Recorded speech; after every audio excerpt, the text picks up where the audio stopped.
Hello hi. ഞാനിന്ന് ഒരു സാട്ടുപൂട്ട് കറിയാണ് കേട്ടോ ഉണ്ടാക്കുന്നത്.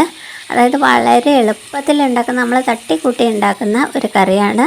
കറി എന്ന് പറയില്ല, ഒരു ഡിഷാണ്. കൂടുതൽ പണിയൊന്നുമില്ല.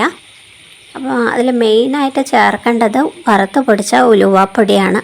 കടുക് പൊട്ടിക്കഴിഞ്ഞാൽ ആ എണ്ണയിലേക്ക് ഒരു 1/4 ടീസ്പൂൺ ഉലുവാപ്പൊടി ചേർക്കണം. ഇത് കഴിഞ്ഞിട്ട് തക്കാളി ഇട്ട് വഴറ്റുക.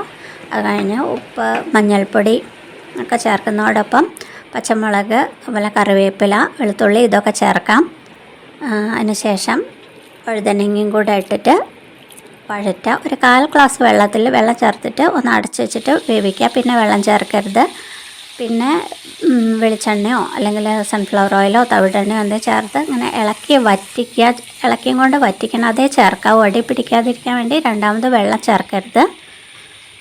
അപ്പം അത് ഉണ്ടായതിന് ശേഷം വേറൊരു പാത്രത്തിലേക്ക് മാറ്റിയതിന് ശേഷം ചട്ടി തുടച്ച് ഉണ്ണുക എന്നുള്ളൊരു സംഭവമുണ്ട്. അത് പണ്ട് മുതലേ ഉള്ളൊരു സംഭവമാണ് കേട്ടോ. ചക്കപ്പേരി, അതുപോലെ തന്നെ കയ്പ്പേൻ്റെ ഉപ്പേരി, ഇതൊക്കെ ഒരു പാത്രത്തിലേക്ക് മാറ്റിയതിന് ശേഷം അതിൻ്റെ മുകളിൽ പറ്റി പിടിച്ചിരിക്കുന്ന അതിൽ ചോറ് ചേർത്തിട്ട് ചൂടുള്ള ചോറ് ചേർത്ത് ഉണ്ണുക. ഭയങ്കര അപ്പാര ടേസ്റ്റാണ്.